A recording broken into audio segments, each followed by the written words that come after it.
Olá pessoal, então vamos aqui a nossa mais uma videoaula abordando na disciplina Banco de Dados 1 os principais conceitos básicos de banco de dados.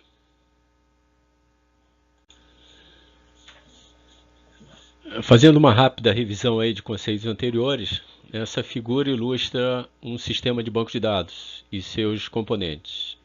Destaco aqui o SGBD, o próprio banco de dados como componente. Nós temos aqui também os principais usuários de acesso ao banco de dados por meio do SGBD, que são programas de aplicação e usuários finais, que nós vamos posteriormente detalhar. E o quarto elemento, que está implícito na figura, é o hardware, né, onde é instalado o SGBD.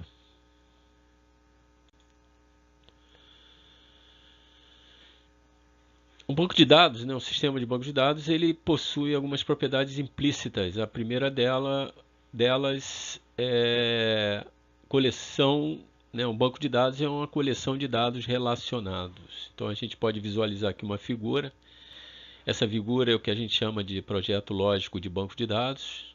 Esse é um objetivo da disciplina Banco de Dados 1, que vocês saibam desenhar esse modelo. E esse exemplo, ele justamente mostra esse relacionamento entre dados, né? Nós temos aqui clientes que realizam pedidos de produtos que são fornecidos por fornecedores. Então, o entendimento do diagrama está fora do escopo neste momento, mas de uma forma geral, a compreensão que realmente um projeto de banco de dados ele inclui uma coleção de dados relacionados. Fatos conhecidos que podem ser registrados e possuem significado implícito.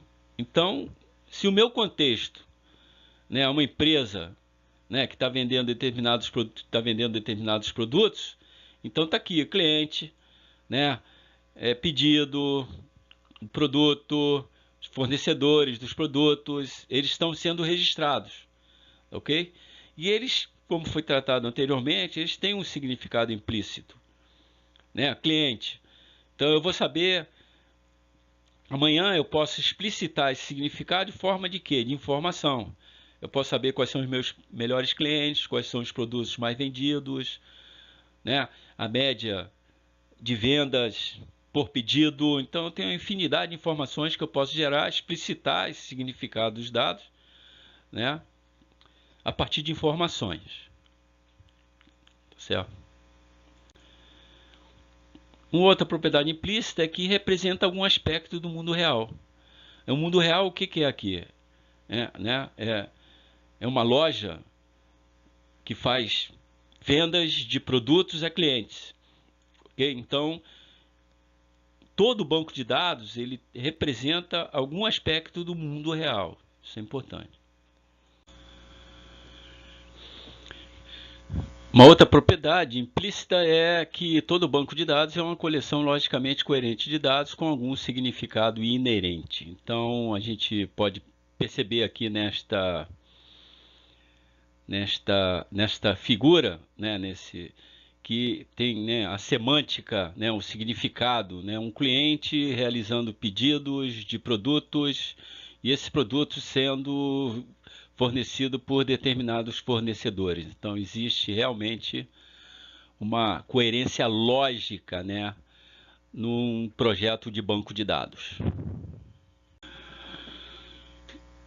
Uma outra propriedade implícita é que todo banco de dados é construído para uma finalidade específica, possuindo um grupo provável de usuários e algumas aplicações pré-concebidas. Então, como foi tratado aqui anteriormente, né, não existe um banco de dados, um projeto de banco de dados com a finalidade genérica. Então, nós temos que ter o escopo, a finalidade, né, específica para o uso desse banco de dados. E, logicamente, decorrente disso, vão surgir grupos de usuários e aplicações que poderão acessar esse banco de dados.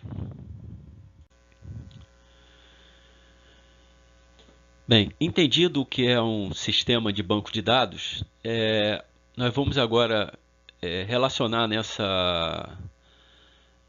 nesse slide como é que foi qual foi o antecessor, qual foi a tecnologia que antecedeu a tecnologia de banco de dados. Então, anteriormente existiam o denominado sistema de arquivos. Então, a gente pode observar nessa figura aqui que os dados, né, não existe a não existência, né, do software SGBD. Ou seja, os dados são acessados diretamente pelos aplicativos, pelos programas de computador. E essa tecnologia, ela tem, né, essa tecnologia inicial, ela tinha algumas restrições, que nós vamos ver agora no próximo slide. Vamos agora descrever, né, as principais restrições relativas a um sistema de arquivos, tecnologia que antecedeu, como nós vimos anteriormente, a tecnologia de banco de dados. A primeira restrição é relativa à manutenção, né, que a mesma é prejudicada, pois a estrutura de arquivos é definida e padronizada no próprio código. Então, se eu tenho uma estrutura de dados aqui sendo utilizada por diferentes aplicações, qualquer manutenção que exija, eu vou ter que fazer a manutenção no código interno das aplicações. Isso é uma restrição bastante significativa. Uma segunda restrição é o compartilhamento do arquivo por vários programas. Imagina um compartilhamento de acesso, que no sistema de banco de dados é feito pelo SGBD. Aqui vai ser feito via código, programador. O programador vai ter que ter uma expertise para bloquear registro, bloquear tabela, depende do momento. Então ele vai ter que ser, esse tipo de controle vai ter que ser feito via código. E a terceira restrição, que os formatos de arquivos dependem da linguagem utilizada. Se nós estamos utilizando aqui uma linguagem, um aplicativo com uma linguagem em Pascal, em outro aplicativo com uma linguagem em COBOL ou Basic COBOL, existe uma incompatibilidade aí do formato de arquivos, né? Isso também é uma restrição bastante significativa. Então, como foi mostrado, né, então a tecnologia de banco de dados ela veio justamente para quê? Para resolver alguns problemas da tecnologia de sistema de arquivos. Mas é bom destacar que a tecnologia, o uso de um SGBD, ele não se aplica a algumas determinadas aplicações. Um exemplo que a gente pode citar, por exemplo, é um sistema de controle de processo em tempo real. Então, muitas vezes, esse tipo de sistemas são usados em linguagens de baixo nível, né, linguagem C, e usando o sistema de arquivos, buscando justamente uma performance maior no acesso aos dados. Lógico, o nosso contexto aqui é o contexto empresarial. O contexto empresarial, ele, né, impõe pelas inúmeras vantagens, que algumas delas nós já vimos e muitas outras nós vamos ainda apresentar, do uso de um SGBD, ou seja, do uso da tecnologia de banco de dados. Então vamos agora descrever cada usuário, né, de um sistema de banco de dados, os principais usuários.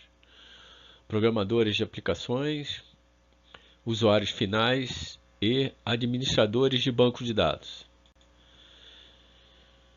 O primeiro do grupo de usuários, categoria de usuário, programadores de aplicação, nós podemos visualizar aqui na figura, são os programadores de aplicação, que eles implementam especificações das transações. O SGBD, ele não entende as linguagens de programação mais utilizadas no mercado hoje, C#, Java, Ruby. A linguagem que o SGBD ele interpreta, que ele entende, é a linguagem chamada linguagem de consulta, a linguagem SQL. Então, para tal, todas as transações, todos os acessos à base de dados, os comandos SQL serão embutidos nas linguagens chamadas hospedeiras, né? No caso aqui C#, Java ou outra linguagem. Então, o desenvolvedor da aplicação, os programadores, eles têm que ter conhecimento, né, de banco de dados, a estrutura de banco de dados, para que possam elaborar suas consultas que vão acessar os dados desejados. O segundo grupo de usuários são usuários finais. Imaginemos um aluno da Unicarioca acessando o GV College, o sistema acadêmico, para buscar o seu histórico escolar. Então, esse é um usuário final do banco de dados. Vamos imaginar um professor da Unicarioca que vai usar o mesmo sistema acadêmico para cadastrar todas as notas de uma determinada turma. Também é um usuário final. Então, existe uma gama, né, infinita de usuários finais que justamente acessam o banco de dados por meio de aplicações ou programas de computador, como já foi mostrado anteriormente, ou de uma interface interativa do próprio SGBD, que o próprio SGBD disponibiliza. A terceira categoria são os administradores de banco de dados.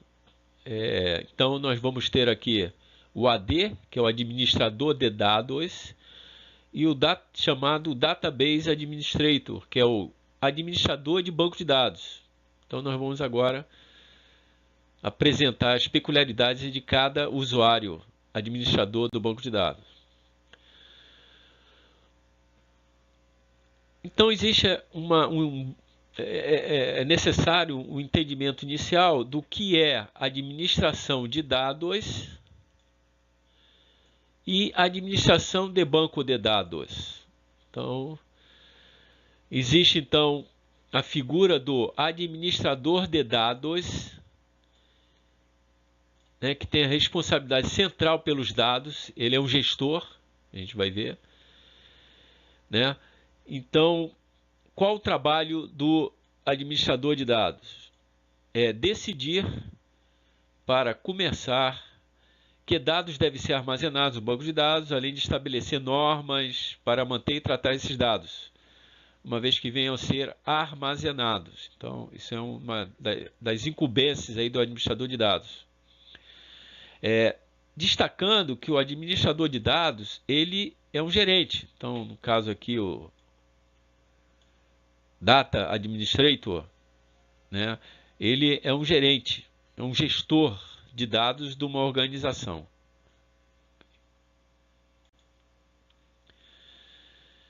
E o técnico responsável pela implementação das decisões do AD, administrador de dados, é o famoso DBA, né, que é o administrador de bancos de dados, que no mercado usualmente chamado de DBA ou Database Administrator, né, como é mais conhecido.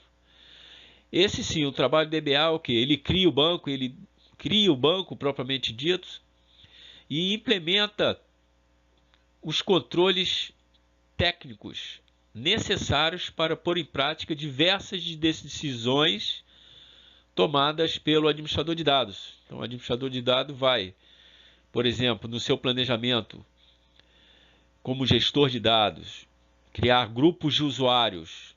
Então, a implementação dessas decisões é feita pelo DBA.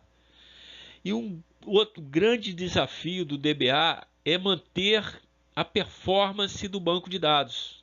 Ou seja, ele é responsável por assegurar que o sistema operará com desempenho adequado e por oferecer vários outros serviços técnicos. Então, esse é um dos grandes desafios do DBA, né? Performance do banco de dados. Normalmente, essa função do DBA ela é executada na prática por uma equipe, né? Dada a complexidade que é, né, a gestão de dados, a operação desses dados. Com isso, nós encerramos aí mais uma videoaula, né? Justamente nesta última videoaula nós apresentamos aí as propriedades implícitas num sistema de banco de dados.